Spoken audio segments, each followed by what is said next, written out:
we've talked about FSG a couple of times, and so They own Liverpool, right? they do.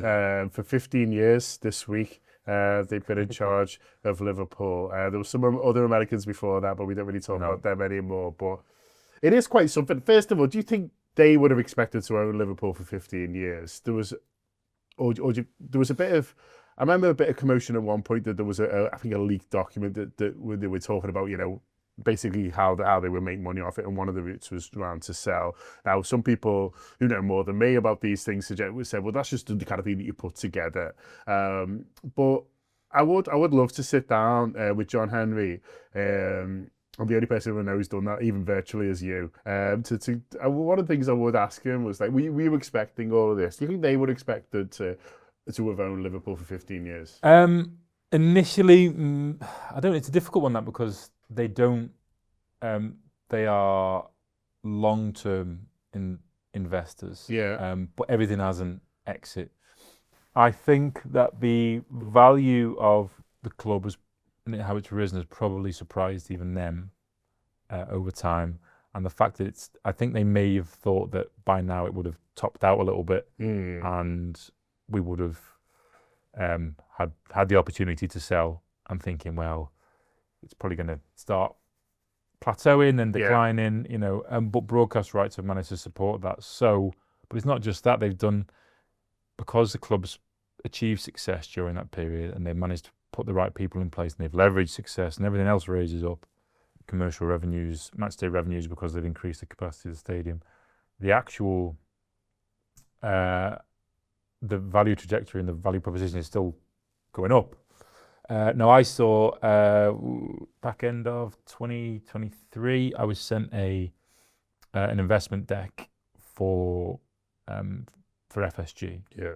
It was from an American firm who were looking for investors to come on board with them. It was from a reputable American firm who one of the people involved used to own European Football Club, so a fairly big one. So they were putting together a pitch deck for investors. Now, yes, it's a pitch deck, it's a sales deck, so numbers can be inflated, but they're pretty big numbers involved. So they were looking at 2030, the higher end of the club being worth in excess of $11 billion, and lower end being worth $9 billion. It's worth 5.5 now if you use Forbes' own metrics. That's 5 years away, and that's still a lot to climb. Now, these are just numbers, no guarantee, and valuations are only supported really by, it's like last cab off the rank type of thing. It's like, what was the last one? Last deal, and that keeps on raising the price of everyone else's. So the NBA is probably a good test case. So if you look at the prices of some of the franchises sold 10 years ago, every single one increases, and because of that, it's like, well, we're worth this because we're this. We got this arena and this player, and we got and to the point where I think the Boston Celtics sold for $5 billion, start of this year. Yes, it's an NBA franchise, but smaller revenue streams in Liverpool. And I think another part of the document was they were looking at £1 billion in revenue for Liverpool by 2030 as well. When we're in 2025, and I think when the accounts come out for 25-26, for 24-25, sorry, which will be start of next year, club are probably going to make 700 million in revenue. It was 614, I think, for 24.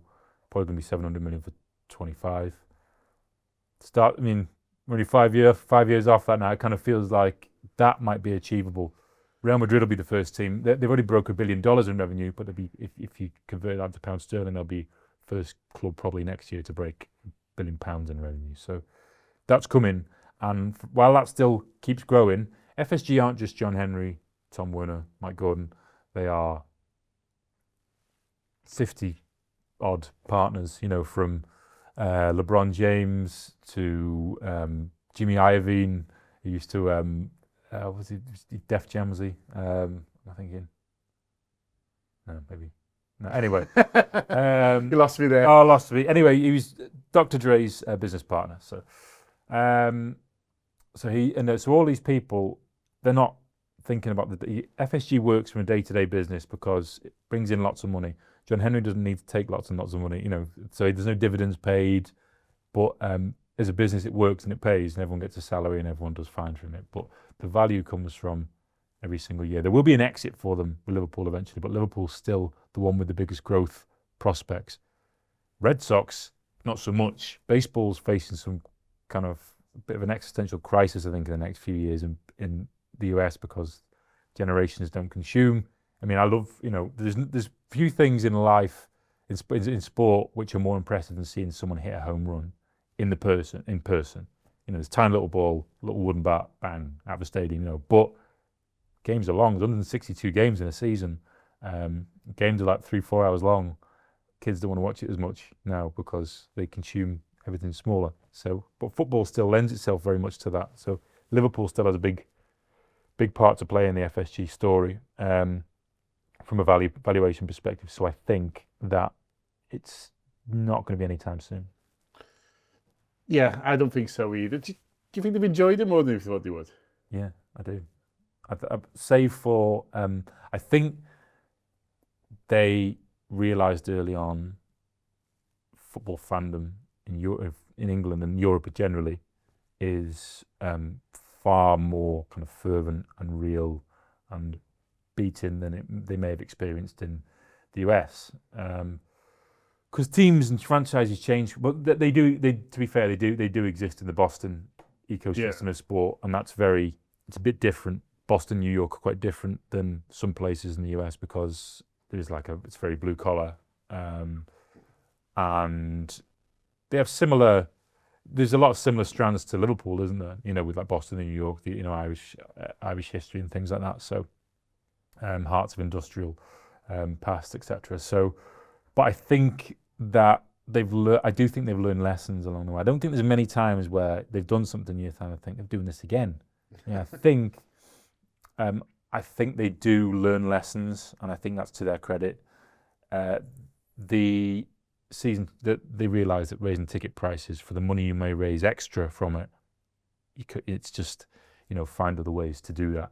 And now the game has evolved off the field. They're finding other ways to do that. So but the cost of doing everything is more expensive. The cost of buying players, the cost of wages, the cost of keeping the lights on at Anfield is more expensive. Everything. Yeah.